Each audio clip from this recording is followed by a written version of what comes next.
আল্লাহ একদিন আজরাইলকে জিজ্ঞেস করলেন, হে আজরাইল, বনি আদমের রূহগুলো তুমি কবজ করেছো, দায়িত্ব তোমার।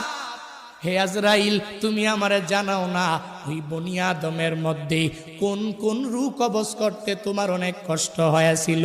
আজরাইল জানায়া দেয়, হে ও দয়ার মালিক, বনি আদমের মধ্যে দুইটা রূহ কবজ করতে আমার অনেক কষ্ট হয়েছে। কোন দুইটা রূহ? বলে এক নাম্বারে এক আল্লাহর বান্দি মহিলা, বিশাল এক সমুদ্রের মধ্যে জাহাজটা প্লাবনের মধ্যে পড়িয়া যখনই ডুবিয়া যাবে, ওই হালাতে সবাই ডুবিয়া গেল। এক প্রেগনেন্ট মহিলা, গর্ভবতী মহিলা কাঠের মধ্যে বসা, একটু পরেই এই মহিলা একটা বাচ্চা প্রসব করবে। তোমার কুদরতের কারিশমা, ওই কাঠের উপরে আল্লাহর বান্দির একটু পরে প্রসব হয়ে গেল।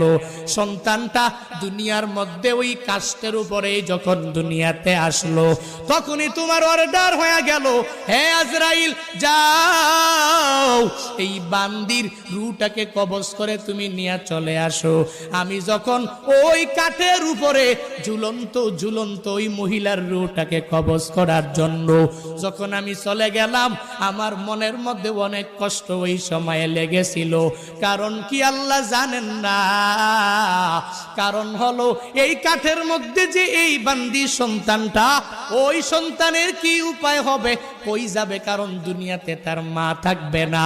মা ছাড়া সন্তানেরা যেই পরিমাণ পাগল পারা হয়ে যাবে, হে বান্দারা, ওই হসপিটালের বেডের মধ্যে গিয়া দেখবেন, ওই জায়গার মধ্যে কত মায়েরা ডেলিভারির সময় দুনিয়া থেকে বিদায় নিয়ে চলে গেল। সন্তানেরা কত কষ্ট করে লালিত পালিত হয়ে গেল, কারণ দুনিয়াতে মা নাই। মা ছাড়া সন্তানটা দুনিয়াতে টিকে থাকতে পারে না।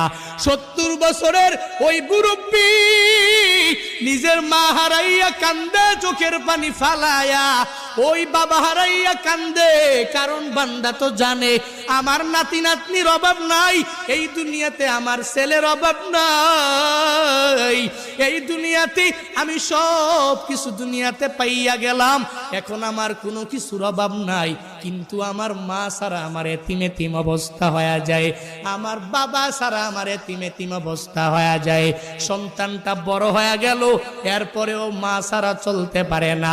মা যার নাই, মনে হয় ঘরের মধ্যে কোনো একটা নাই। যার বাবা নাই, ওই বান্দা পূর্ণাঙ্গ ভাবে বলতে পারে, মনে হয় ঘরের মধ্যে টাকা আছে, সন্তানেরা আছে, বউ আছে, স্ত্রী আছে, পুত্রবধূ আছে।